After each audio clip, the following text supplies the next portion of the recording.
جب کوئی سرکار کام کرتی ہے، جب کوئی راجا، جب کوئی بادشاہ کام کرتا ہے، تو اس عوام، اگر وہ عوام اس چیز کو، اس ڈیسیزن کو ایکسیپٹ کرتی ہے تو عوام اس سے خوش ہوگی. اگر عوام کے خلاف جا کے آپ کچھ کرو گے تو عوام آپ سے خوش تو نہیں ہوگی نا، وہ تو آپ کے خلاف کرے گی، آپ کے ویرودھ کرے گی، وہ آپ سے بغاوت بھی کرے گی. تو اس لیے سرکاروں کا بہتر کرنا کام یہ ہے کہ جو 32 سال سے نہیں ہو رہا ہے، 32 سال سے جو بھی لا بن رہے ہیں، جو بھی لا امپلیمنٹ کیے جا رہے ہیں جموں کشمیر میں، وہ عوام کی مرضی سے نہیں ہو رہے، عوام کی رائے سے نہیں ہو رہے. اور اس میں یہ بھی نہیں کبھی کہوں گا کہ جو دلی کی جماعتیں ہیں، چاہے وہ کانگریس کی جماعت سرکار رول رہی ہو یا بھاجپا کا بھی شاشن چل رہا ہے، تو ہم کبھی کیا کرتے ہیں کہ ہر چیز کو، ہمیں ایک عادت ہو گئی ہے کہ ہم ہر چیز کہتے ہیں کہ دلی نے کیا. اگر دلی نے کیا تو دلی کو کروانے والے امپلیمنٹ کون لوگ تھے؟ وہ جموں کشمیر کے ہمارے لوگ تھے نا. فاروق عبداللہ کہاں سے ہیں؟ یہاں سے، کشمیر سے. مفتی صاحب کہاں سے تھے؟ کشمیر سے تھے. وہ تو خواب ایک نیا لے کے آئے تھے نا، ایک نیا خواب لے کے آئے تھے کشمیر کے لیے. ان کا خواب تو خواب رہا، وہ خود بھی قبر میں چلے گئے. اب کس سے ہم پوچھیں کہ آپ کا خواب کیا تھا کشمیر کے لیے؟ آج کشمیر جس حالات میں ہے، اس حالات میں وہ چھوڑ کے گئے ہیں. تو ہمیں تو پتہ نہیں چلا کہ ان کا خواب یہی تھا کہ کشمیر سے 370-35 بے ختم ہو جائے، کشمیر میں بے چینی ہو جائے. ٹھیک ہے، بے چینی پہلے بھی تھی، یہ نہیں کہہ رہا ہوں کہ بے چینی پہلے نہیں تھی، میں نے بولا 32 سال سے بے چینی تھی. تو وہی چیز کو جو ہمارے لوگ تھے، ہماری جماعتیں تھیں یہاں، ہمارے سیاسی نیتا تھے، اس میں نیشنل کانفرنس ہے، PDP ہے، جو ابھی نئی سیاسی کچھ جماعتیں آئی ہیں جیسے اپنی پارٹی PC یا کانگریس BJP، سب جماعتوں کے جتنے بھی لیڈرشپ تھے وہ ہمارے ہی کہیں نہ کہیں علاقوں سے نکلے ہوئے لوگ ہیں. تو ہمیں سوال پہلے ان سے پوچھنا تھا کہ ہم نے آپ کو رہبر بنایا تھا، ہم نے آپ کو حکمران بنایا تھا، آپ نے ہمارے لیے کیا کیا، ہماری زندگیوں کے لیے کیا کیا. کالج، اسکول، ہیلتھ، یہ سب ٹھیک ہے، یہ ڈیولپمنٹ کا حصہ ہے، لیکن اس سے پہلے ایک انسان کو بہتر زندگی چاہیے اور پیسفل زندگی چاہیے، سیف زندگی چاہیے، جہاں ایک ماں اپنے بچے کو اگر اسکول بھیج رہی ہے یا شہر بھیج رہی ہے یا کسی جگہ بھیج رہی ہے تو اس ماں کو یہ بھروسہ آئے کہ میرا بچہ صحیح سلامت گھر میں رات کو 1 بجے بھی آ سکتا، مجھے فکر کرنے کی ضرورت نہیں ہے. یہاں تو میں یہ دیکھتا ہوں کہ اگر ماں اپنے بچے کو اسکول، کالج میں بھیج رہی ہے تو اس کے بعد وہ 200 فون کرتی ہے، لوگوں سے پوچھتی ہے کہ بیٹا تو ٹھیک ہے یا نہیں ہے، کیونکہ کیا پتہ کراس فائرنگ میں نہ مارا جائے، کہیں کوئی انکاؤنٹر نہ ہو جائے، کہیں بچہ لاپتہ نہ ہو جائے، تو کون دے گا؟ یہاں تو کوئی جواب دینے والا بھی نہیں ہے نا، کوئی جواب دہ ہی نہیں ہے. تو انہی تمام چیزوں کے لیے ہمیں خود سوچنا ہے کہ ہمارے جو جموں کشمیر میں نیتا آئے، جو اپنے آپ کو رہبر بولتے تھے، حکمران بولتے تھے، لیڈر تھے، کیا وہ حکمران تھے؟ کیا وہ لیڈر تھے؟ کیا وہ رہبر تھے؟ یا تجارت کرتے تھے؟ کیا بزنس کرتے تھے؟ تو میرا تو یہ ماننا ہے کہ وہ لوگ جو سیاسی جماعتیں رہی یہاں، جو پاور میں یہ لوگ جو رہے آج سے پہلے جموں کشمیر میں جو رہے پاور میں، وہ صرف ہمارے اوپر بزنس کرتے تھے، تجارت کرتے تھے، اپنی کرسی کے لیے، اپنے پیسے کے لیے ہمیں یوز کرتے تھے، اور آخری میں اگر ہمارا کچھ بینیفٹ ہوتا تھا وہ ہوتا تھا گولی اور جیل. اس سے زیادہ کشمیر کے عوام کو ہماری سیاسی جماعتوں نے کچھ نہیں دیا. وقار صاحب، آپ سے پوچھنا چاہیں گے، آپ کو لوگوں کا بے حد پیار ملتا ہے، آپ جو کہتے ہیں لوگوں کو لگتا ہے کہ آپ برابر ٹو دا پوائنٹ چیزیں بولتے ہیں، لیکن آپ کو بتا دیں آپ کو ایمنس پیار مل رہا ہے. کہیں نہ کہیں اب لوگوں کو لگتا ہے شاید آپ اپنی پولیٹیکل پارٹی بنائیں گے، آپ بھی الیکشن لڑیں گے، اور جیسے باقی سیاست دان جو بٹکے ہیں راستے سے، جو کچھ اور کرنے نکلے تھے، جن کا سپنا کچھ اور تھا، خواب کچھ اور تھا، اور جو حقیقت میں ہوا وہ کچھ اور ہی ہوا، تو اس پہ آپ کیا کہنا چاہیں گے؟ میڈم جی، ہم کیا پولیٹیکل پارٹی بنائیں گے؟ جس کے پاؤں میں جوتے نہیں ہیں 2 سال سے، تو پولیٹیکل پارٹی کیا بنائے گا؟ یہ آپ نے وقار صاحب آپ نے جوتوں کی بات کی، تو آپ کو لگتا ہے، آپ دیکھیں کیجریوال نے بھی یہ کوشش کی تھی کہ وہ پھٹے ہوئے جوتے پہنے، کبھی جوتے ہی نہ پہنے، آپ کو لگتا ہے جوتے پہننے سے پہنے نہ پہننے سے لوگوں کو کوئی فرق پڑتا ہے، سیاستدانوں کو کوئی فرق پڑتا ہے، یا مرکزی سرکار کو کوئی فرق پڑتا ہے؟ سرکار کو پڑے نہ پڑے، بٹ یہ شوز اگر میں اتار کے چلتا ہوں نا، تو یہ میں ان کے درد کے لیے ساتھ ہوں جن کے بچے جیلوں میں ہیں، جن کی ماں کے سینوں میں ایک درد ہے کہ میرا بچہ بنارس میں ہے، دلی میں ہے، جس سے میں مل نہیں سکتی ہوں، اور جو تڑپ رہی ہے اپنے بچے کے لیے، جو بچہ تڑپ رہا ہے اپنے باپ کے لیے کہ وہ گھر واپس کب آئیں گے، تو میں ان کے درد میں شامل ہوں، کیونکہ میں جیلوں میں رہ چکا ہوں، اور میں جانتا ہوں جیل کا درد، میں جانتا ہوں تنہائی کا درد، میں جانتا ہوں پریوار جو سفر کرتا ہے اس کا درد. تو یہ اس کے درد کے لیے میں نے اتارے ہوئے ہیں. میں نے اس لیے نہیں اتارے کہ مجھے جوتا اتارنے پہ مودی آ کے کشمیر میں کچھ کر دے گا. یا پرائم منسٹر صاحب آ کے یہاں کوئی تحفہ دے دیں گے, وہ اس لیے نہیں اتارے ہوئے میں نے. ہاں اس لیے اتارے کہ میں خود کو موٹیویٹ کروں کہ جس درد میں وہ میرے پریوار والے ہیں وہ درد مجھے بھی تھوڑا سا محسوس ہوتا رہے ننگے پاؤں چلتے ہوئے, تو اس لیے اتارے ہوئے. اس لیے میں نے یہ بولا کہ جو آپ نے پہلے بات کی تھی کہ پولیٹیکل پارٹی وہ لوگ بناتے ہیں جن کا پولیٹیکل بیک گراؤنڈ ہوتے ہیں, جن کے پاس عوام کو لوٹنے کی ہمت ہوتی ہے, جن کے پاس عوام کو جیلوں میں گولی مروانے کی ہمت ہوتی ہے.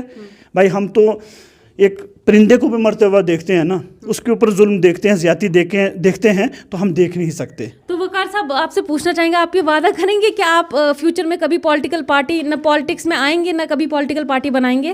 ہاں وعدہ ایک چیز کا تو کروں گا, وعدہ میں ہمیشہ اللہ سے کرتا ہوں اور اس کے بعد قوم سے وعدہ کرتا ہوں, اور میں نے اللہ سے بھی وعدہ کیا ہے اور قوم سے بھی کرتا ہوں. اور آج آپ کے میڈیا کے ذریعے پھر ایک چیز کہہ رہا ہوں کہ میں جو پولیٹیکل پارٹیاں ہیں جو ابھی ہیں, جو رول رہ چکی ہیں, یہاں تو میں نے بہت بار بول چکا ہوں کہ میں ان کے ساتھ جانا تو چھوڑیے, میں دیکھنا پسند نہ کروں.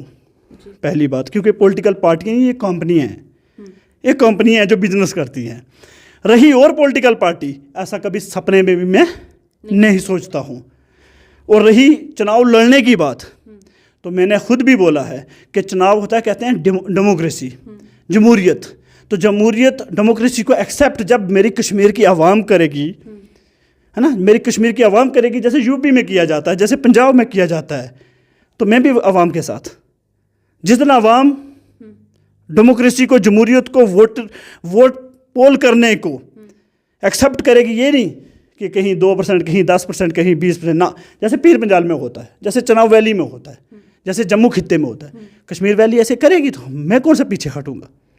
بٹ عوام ضروری ہوتی ہے. آپ اگر ڈیموکریسی کو, لوک تنتر کو مضبوط کرنا چاہتے ہو نا, تو عوام سے ہی لوک تنتر مضبوط ہوتا ہے اور جمہوریت مضبوط ہوتی ہے. آپ خود کہہ رہے ہیں کہ عوام سے ہی غلطیاں ہوئی ہیں کہیں نہ کہیں, جو آج لیڈرز بنے, جن لیڈرز نے لوٹا ہے, آپ کے کہنے کے مطابق وہ لیڈرز کو جو چننے والے وہی لوگ تھے. اگر ڈیموکریسی میں آپ بلیو کرتے ہیں, لوگ ووٹ ڈالنے لگے, میکسیمم لوگ آپ چاہتے ہیں کہ میجورٹی میں لوگ ووٹ ڈالنے لگے, تو پھر وہی حالات ہوں گے. آپ کو لگتا ہے کچھ بدلنے والا ہے اس سے, اگر میجورٹی لوگوں نے ووٹ کرنا شروع کر دیا تو؟ میں نے وہ نہیں بولا کہ آپ ووٹ ڈالو گے تو میجورٹی میں آ کے ان کو سطح میں بیٹھاؤ اور رول کریں لوگ, ان کے لیے نہیں بول رہا ہوں میں. جموں کشمیر کی عوام کب ووٹ ڈالے گی, کب جمہوریت کو ایکسیپٹ کرے گی, کب ڈیموکریسی, کس ڈیموکریسی کو ایکسیپٹ کرے گی, کس کی جمہوریت کو ایکسیپٹ کرے گی, کون سے لوک تنتر کو ایکسیپٹ کرے گی, یہ عوام بھی جانتی ہے, میں بھی جانتا ہوں اور آپ بھی جانتے ہوں گے. یہاں بتانے کی ضرورت تو نہیں ہے نا. ہاں ایک بات ہے کہ جس چیز کو ایکسیپٹ کرے گی نا عوام, تو وہ دل سے ہونا چاہیے, اور زور زبردستی سے نہیں ہونا چاہیے. کہتے ہیں نا, دل سے فیل جس چیز کو کرو گے نا آپ اس کو پاؤ گے. زبردستی 1 دن 2 دن 4 دن یا 2 مہینے یا 1 سال کے لیے آپ اس کو پکڑ کے جکڑ کے رکھ سکتے ہیں, لیکن وہ آپ کا اپنا نہیں بن سکتا, وہ آپ کو کبھی بھی کھنجر مار سکتا ہے. تو میرا بھی یہ ماننا ہے کہ اگر آپ جموں کشمیر کی عوام کو کوئی اپنا بنانا چاہتا ہے, تو وہ عوام اس کو اپنا پہلے بنائے, دل سے پیار کرے. جیسے ایک بیٹا ماں سے پیار کرتا ہے, جیسے ایک بچہ باپ سے پیار کرتا ہے, ایک باپ بچے سے پیار کرتا ہے, وہ پیار ہوتا ہے نا جب, تو وہی پیار جمہوریت کے ساتھ بھی ہونی چاہیے, لوک تنتر کے ساتھ بھی ہونی چاہیے. لیکن وہ لوک تنتر کے ساتھ, جمہوریت کے ساتھ تب پیار ہوگا جب یہاں میرے ایک بچے کو فیس بک پہ پاکستان کرکٹ ٹیم میچ جیت جائے گی, اس کے اوپر سڈیشن نہیں لگاؤ گے تو. کیونکہ مبارکباد اگر نریندر مودی صاحب, پرائم منسٹر صاحب, پاکستان جیتنے پر مبارکباد پاکستان کرکٹ ٹیم کو دے سکتے ہیں, تو ایک عام نوجوان بھی دے سکتا ہے. اس میں ڈبل سٹینڈرڈ نہیں ہونا چاہیے. اگر پرائم منسٹر جو کر رہا ہے, تو اگر وہ پرجا کر گئی تو پرجا کیوں دیش دروہی ہوگی؟ پرائم منسٹر نے بھی وہی چیز کی, وہی آپ کی پرجا کر رہی ہے. پرائم منسٹر بھی لکھ رہا ہے مبارکباد پاکستان کرکٹ ٹیم, آپ نے اچھا کرکٹ کھیلا. وہی نوجوان میرا آگرہ میں ایک اسٹوڈنٹ, جو کشمیر کا اسٹوڈنٹ پڑھتے تھے 3, وہ بھی وہی سیم چیز لکھ رہے ہیں, لیکن وہ جیلوں میں ہیں بیچارے. پرائم منسٹر ہیں. تو یہی آپ سے پوچھنا چاہیں گے کہ اگر آپ کہیں نہ کہیں آپ بدلاؤ کے لیے کھڑے ہوئے ہیں, ہے کہ نہیں؟ بالکل. بدلاؤ کے لیے اگر آپ کھڑے ہیں, آپ کو کیا لگتا ہے آپ کی کن چیزوں سے بدلاؤ آئے گا؟ کیا آپ کے فیس بک پہ لائیو آنے سے بدلاؤ آئے گا؟ کیا آپ کے انٹرویوز دینے سے بدلاؤ آئے گا؟ آپ کو کہیں نہ کہیں لگتا ہے کہ آپ کو ایک بڑی کوشش کرنی ہے جس سے بدلاؤ آ سکتا ہے؟ ہم کوشش کریں گے, اور کوشش کرنی بھی چاہیے, اور کوشش میں کر بھی رہا ہوں. کوشش یہ ہے کہ جموں کشمیر کا نوجوان جو ہے نا, جتنا پولیٹیکلی یہ سٹرونگ ہے نا, پوری دنیا میں مجھے نہیں لگتا کوئی ہوگا. اگر جموں کشمیر کے خاص کشمیر ویلی کے کسی نوجوان کو آپ پوچھیں گے کہ آج فلسطین میں کیا ہو رہا ہے, کیا پولیٹیکلی وہاں ہے, کیا چل رہا ہے, امریکہ میں کیا چل رہا ہے, عرب میں کیا چل رہا ہے, دبئی میں یا باقی ریاستوں میں کیا چل رہا ہے, ملکوں میں کیا چل رہا ہے, تو وہ پنجاب کا نہیں بتا سکتا, وہ دلی کا نوجوان نہیں بتا سکتا, بٹ کشمیر ویلی کا نوجوان سب جانتا ہوگا اور ایک ایک چیز بتائے گا. لیکن ایک چیز میں ناسمجھ بھی ہے, یہ بھروسہ جب خود کے پولیٹکس پہ آتا ہے نا تو یہ بھروسہ غلط کرتا ہے. یہ چن نہیں پا رہا, یہ سمجھ نہیں پا رہا کہ ہم چاہتے کیا ہیں. کیونکہ آپ 5 جگہوں 10 جگہوں پہ اپنا فوکس رکھیں گے تو آپ کچھ چیز جیت نہیں پائیں گے. جیتیں گے تب جب آپ کا فوکس ایک جگہ ہوگا. اگر میرا فوکس ہے نا کہ میں چاہتا ہوں کہ کشمیر میں پیس, امن, سکون ہونا چاہیے, کشمیر میں روزگار ہونا چاہیے, کشمیر دنیا میں سوئٹزرلینڈ سے بھی آگے جانا چاہیے, تو فوکس ہمارا ایک ہی ہونا چاہیے. اور ہمارا فوکس کیا ہوتا ہے, ہم 1 سال آزادی مانگتے ہیں, انڈیپینڈنٹ آزادی مانگتے ہیں, دوسرے سال ہم پاکستانی بن جاتے ہیں, تیسرے سال ہم ہندوستانی بن جاتے ہیں. کیا ہے یہ؟ کیا ان چیزوں سے ہمارا وکاس ہوگا, ہم لوگ آگے نکل پائیں گے؟ نہیں. آپ کا کیا فوکس ایک جگہ کرنا پڑے گا, چاہے آپ سیاست میں کہیں, چاہے بزنس میں ہو, چاہے نوکری میں ہو. جس یوتھ کا, جس نوجوان کا فوکس ایک جگہ پہ آ جائے گا اور وہ پولیٹیکلی آپ اسٹرانگ ہو. میں یہ بھی کہہ رہا ہوں کہ ہمارے لڑکے پڑھے لکھے ہیں, نوجوان پڑھے لکھے ہیں اور پولیٹیکلی بھی اسٹرانگ ہے, بٹ جب فیصلہ کرتے ہیں سیاست میں تو وہ ایسے ایسے نالائقوں کو آگے لے کے آتے ہیں نا, جو نالائق صرف سودا کرتا ہے, جو نالائق ہمارا سودا کرتا ہے جا کے کبھی کانگریس کے آگے, کبھی بھاجپا کے آگے. تو ویسے نیتا نہیں چننے آپ کو, ویسے لوگ نہیں چننے آپ کو وہ لوگ چننے. ضروری نہیں ہوتا کہ وقار چناؤ لڑے گا, MLA بنے گا یا MP بنے گا تو وہ لیڈر بنے. نہ, لیڈر اس کو نہیں کہتے. لیڈر وہ ہوتا ہے جو آپ کی رات, آپ کی صبح, آپ کے دوپہر میں بھی آپ کے لیے کھڑا ہو جائے, جو آپ کے ہر وقت میں, برے وقت میں بھی اور اچھے وقت میں بھی آپ کے ساتھ ہو. وہ لیڈر ہوتا ہے. لیڈر یہ نہیں ہوتا کہ MLA بنے گا, وہ لیڈر نہیں ہے. لیڈر وہ ہوتا ہے کہ جو رہبر وہ قوم کا وہ ہوتا ہے جو ہر ٹائم, ہر مشکل مصیب خوشی میں آپ کے ساتھ پکڑ کے آپ کے ہاتھ میں چلے. اگر آپ روکھی روٹی کھا رہے ہیں تو وہ بھی وہی کرے, اس کو بولتے ہیں لیڈر. لیکن یہاں لیڈر ہم کس کو بنا لیتے ہیں؟ جس کے پاس 20-25 گاڑیاں ہوتی ہیں, زیڈ اسکوٹی ہوتی ہے, آگے 4 گاڑیاں ہوتی ہیں لال بتی والی, پیچھے 4 گاڑی لال بتی والی ہوتی ہیں, بیچ سے جناب ایک پینٹ کوٹ والے نکلتے ہیں یا شیروانی پہن کے نکلتے ہیں. تو ہم کہتے ہیں نہیں, یہی سب کچھ کرے گا, یہی ختم کر رہا ہے کشمیر کو, یہ VIP کلچر ختم کر رہا ہے کشمیر کو. وقار صاحب, آپ کی ویڈیوز میں ہم نے اکثر سنا ہے کہ ظلم, آپ بہت بار ہم نے آپ کو ریپیٹ کرتے ہوئے دیکھا ہے کہ ظلم ہو رہا ہے, ظلم ہو رہا ہے. حقیقت میں آپ کے حساب سے یہ ظلم کیا ہے؟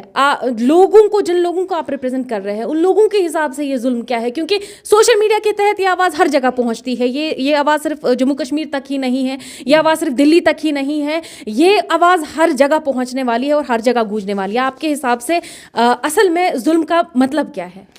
ظلم اس کو کہتے ہیں کہ جیسے میں اپنے سے اسٹارٹ کر دوں گا. میں 3 بار جیل گیا ہوں, 7 مہینے رہا, ایک بار 45 دن رہا, ایک بار 15 دن رہا. تینوں کیس فیک تھے, جھوٹے تھے, جن کو میں نے فیک اور جھوٹا نہیں بولا, ہندوستان کی, بھارت کی عدالتوں نے اس کو جھوٹا بولا. کورٹ سے ڈسچارج ہو جاتے ہیں 8 مہینے جیل رہنے کے بعد, ڈسچارج ہو جاتے ہیں. تو کیا اس کو ہم ظلم نہیں کہیں گے؟